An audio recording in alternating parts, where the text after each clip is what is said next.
This video was a lot. Today is a very special video because today marks, to the exact day, exactly 1 year of me doing gig work. So I'm talking DoorDash, Instacart, Uber Eats, and Grubhub. So all driving apps, all food and grocery delivery. And I was very excited for this day to come because I could not wait to actually add up my totals and see how much I've made from just driving on these platforms for exactly 1 year. So a lot of preparation went into this video. I already have the iPad here. I have all of my stats and everything added up.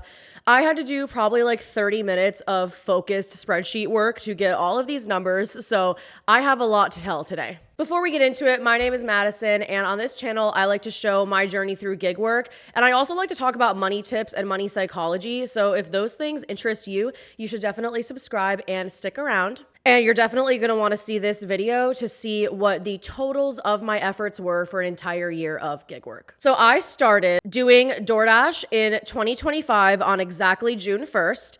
And at that point, I was just doing DoorDash.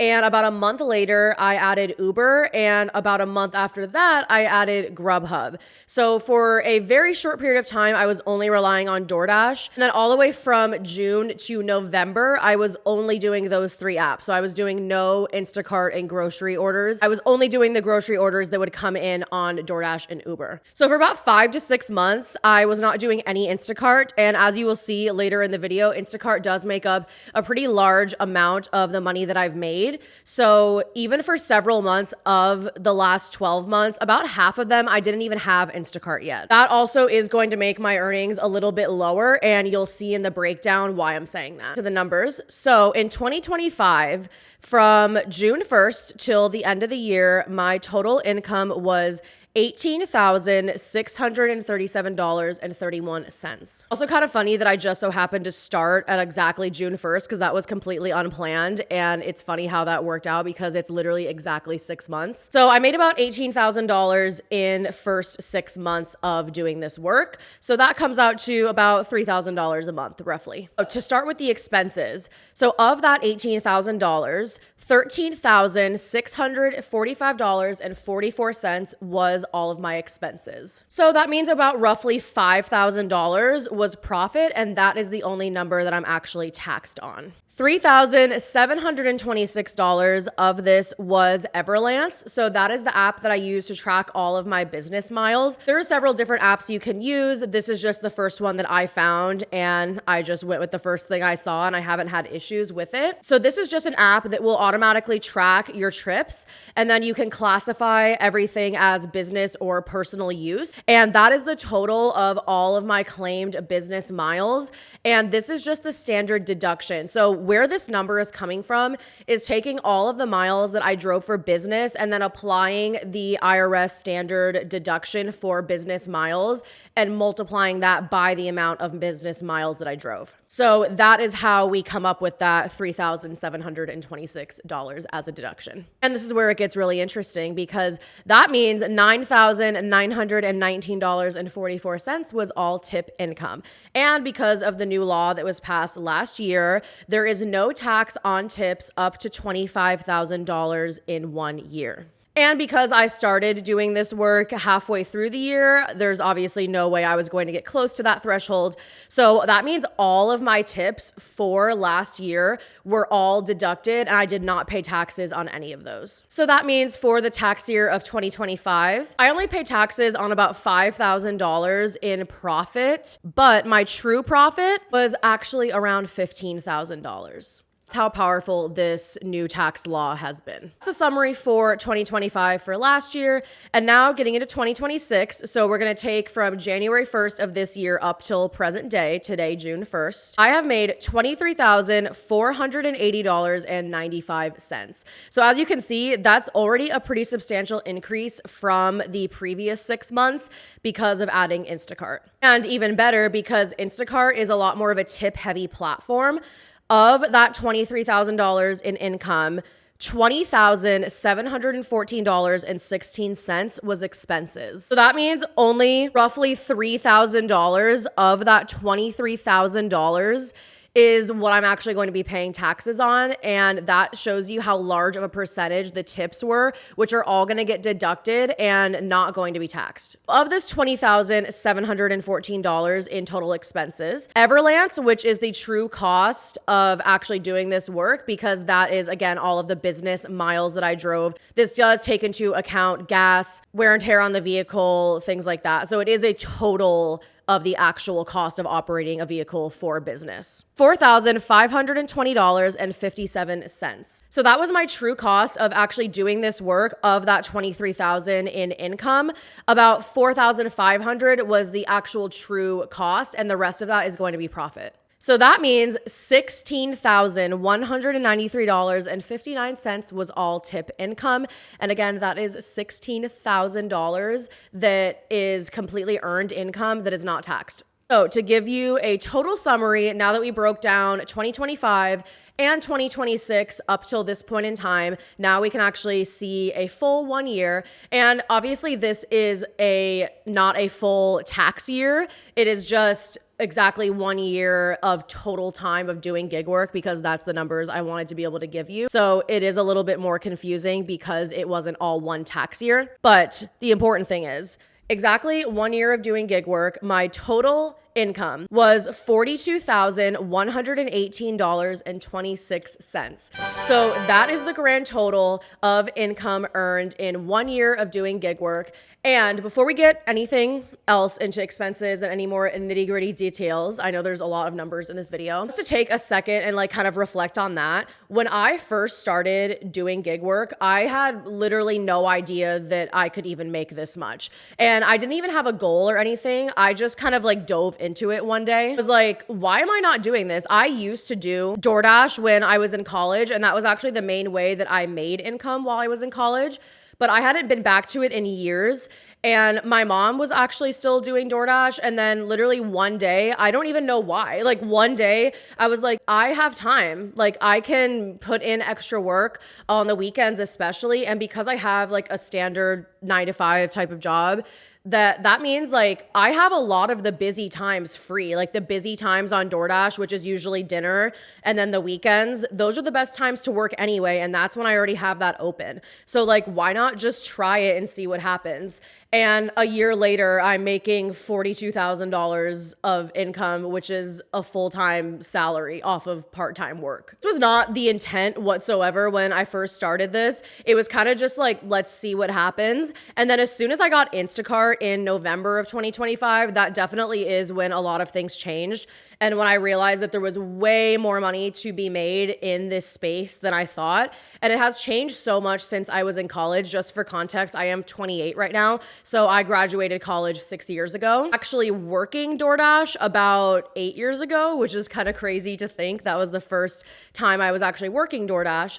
And back then it was pretty much it was all food delivery. So the busy times were all centered around meal times. So at least to me, it was not worth it to work any other time besides the dinner rush, number one, and then lunch rush, especially during the weekdays, were pretty good. Other than that, kind of not really worth it. But now with DoorDash adding so many grocery stores and retail stores on their platform, they've expanded their market vastly since the last time that I was working. And there are so many grocery orders on DoorDash too. I would say I don't know what the actual stats are, but just seeing the orders that come into me, it seems pretty 50-50 as far as how many food delivery orders versus the grocery orders that come in. And that's just more earnings potential.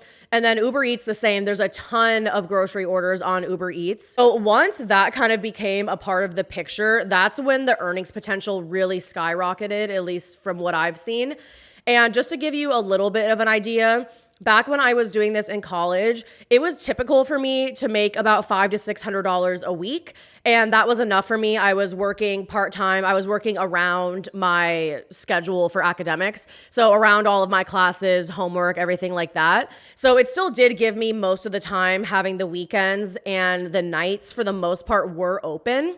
So I was taking advantage of a lot of the busy times, but back then I was happy to make $600 a week. That was good. I didn't It was totally fine, and I was only doing part-time income. And at that time, I was being partially supported by my family, so I wasn't fully living off of $600 a week. That was just my portion of what I was earning in order to kind of live on my own when I was in college. Now with having a full-time job, I'm making almost double what I was making in college in addition to my full-time job. And that's how much more earnings potential is on these platforms now versus 5, 6, 7 years ago. Especially with Instacart. Instacart has been around longer. I just never really knew about it. I just got on the platform in November. So I'm still honestly very new to Instacart.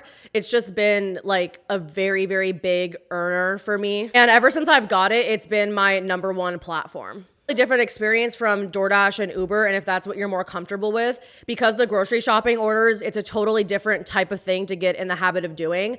And it's obviously a lot more work. There's more thought and organization that goes into it because a lot of times you're doing 2 or 3 orders at once and sometimes 4, which those have actually just recently entered my marketplace, is the quadruple stacks. And that's crazy, but that's kind of a whole nother topic. Ever since adding Instacart, my earnings have definitely increased a lot. So I never would have thought that I could have made essentially a full-time income off of doing gig work. And I'm not even full-time. So I made $42,000 in 1 year without even working full-time hours. Yes, I do take advantage of the weekends. I do work mostly all day on the weekends, which is how I'm able to reach those numbers part-time. I think it's because I'm mainly able to capitalize on the busiest times. But the point is, I could make way more than this if I had more time or if I was doing this full-time. I still don't know if I recommend doing this full-time as your sole income source. I probably still wouldn't recommend that, but the numbers are there, and that's proof that you definitely can make a full-time income. If I can make $42,000 in 1 year part-time, you can definitely make more than that full-time and completely support yourself off of these platforms. Not even working full-time, I made more money doing gig work on the side than I did at my first job out of college. So definitely don't sleep on this type of work. And I know I'm kind of going off on a tangent, but I think it's important to just kind of like, I'm just going to say what comes to my mind. A little bit about the more like emotional side of it, or like, I guess, societal side of doing this work is a lot of times to me, this is kind of not taken seriously, or people kind of tend to make fun of it or be like, why are you working DoorDash? Like, what are you, poor? Like honestly, a lot of the kind of feelings about this type of work online and also just in real life. And people tend to not really take it seriously or think it's just your little thing that you're doing. And I don't think a lot of people really know what kind of earnings potential is in gig work and working for DoorDash, Uber Eats, Instacart. And a lot of times, at least when I hear that, or I'm just like out communicating with people in public, they just tend to like disregard it and not take it seriously and think it's kind of just like a little side thing, and almost even belittle you or maybe make fun of you even on just a small scale for doing that as a job and like not calling it a real job. It's kind of silly that people still look at this kind of work like that when now more than ever, we're really moving away from like the popularization of I have to have a 9-to-5 job and like a standard office job and like chasing that as if it's going to give you stability and happiness, when there's so many ways to make money now, and there's just more and more ways that are coming as technology advances and everything like that.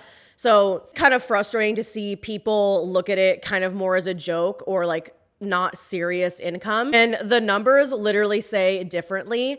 And it is crazy to think that I made more money just doing this on my own schedule too, like at my own free will, than I did at my first job out of college with a degree in science. Throw that in there. I was just thinking it, and I'm like, I might as well say it. It's in my head. So if anyone is out there who does gig work or anything similar to this and has struggled with just the sentiment of people making fun of it, not taking it that seriously, or kind of treating you like you don't have a real job, just disregard those people or disregard the things that they say about it, because also if they're not doing it, they don't know. So it really doesn't matter what they think about your job. Like if they think your job is silly and not serious like theirs, that doesn't really matter because it's not their life and they're not doing this. And if they were, they could probably make a lot of money. Let them think what they want to think. And if you're doing this kind of work and you enjoy it like I do, just keep at it because this is proof that you can actually go very far doing this. My little side tangent is out of the way. Let's get back to actually getting to the full yearly summary. So again, the total income for the year is $42,118.26. And my total expenses were $34,359.60. So if you take those numbers and subtract them, that means that my profit was $7,758.66. So that is the number that I paid taxes on because that was my profit. Now, let's go back to the expenses breakdown. So of that $34,000 in total expenses, $8,246.57 was Everlance. And again, that is the true cost of doing this business. So those are my true expenses. All of the rest was tips. So that means that my true profit, taking account all of the expenses, was $33,871.69. And again, that is true profit. So that takes into account all of wear and tear on the vehicle, miles driven, everything like that. That is the amount I actually took home in my pocket. I would say I'm pretty happy with that, especially working part-time. That's way more than I ever thought I could make with this. And it's been like an amazing tool to have under my belt and just have something else that gives you so much safety and security because literally if you lose your job tomorrow, you're fine. Like if you can make that much money just on your side thing, that means you're totally fine if you lose your job and then have to go find a new one. And like, let's say it takes you 6 months, which is honestly very likely to happen if you were to lose your job. If it takes you 6 months to find a new one, it's like, who cares? Because you can still, for the most part, pay your bills on that kind of income from a side hustle. Everyone's going to be different and everyone's personal finance situation is different. But for the most part, I want to say that that would really carry you pretty much where you would need to go in order to find a new job and not have to just like settle for the first new job you find. To wrap up all of my math, I just want to kind of go back to the tax rate because this is the best time to have any sort of job that is heavy on tip income because of this new tax law. I'm just going to use 30% as an example tax rate, and it's just like an easy round number, but obviously it will vary slightly. True profit was only reported as that $7,758, which means that I only paid $2,327.59 in taxes for the entire year. And to give a little bit more context to that, we're also going to use 30% as an example tax rate.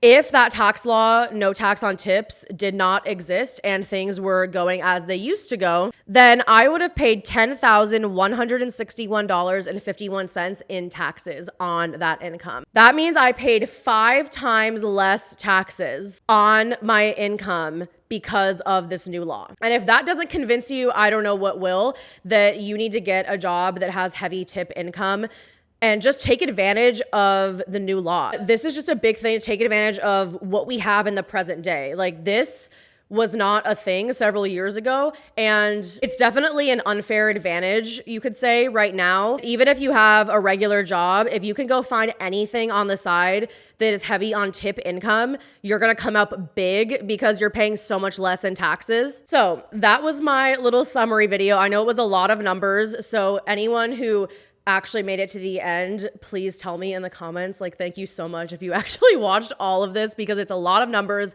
And I know that numbers are not everyone's thing. And that took me a long time to actually gather all of those stats, but I was really excited to do it. It's very important to really see your accomplishments on paper and add up those numbers and see like what you've really done. It's the same thing when you have a savings goal or anything like that. You want to go back and reflect on where you were and where you are now so you can really give yourself credit and also be thankful for the work you've put in and how you've gotten to the place you're at now. That's why it was really important for me to do this 1 year roundup as first year doing gig work since stopping several years ago.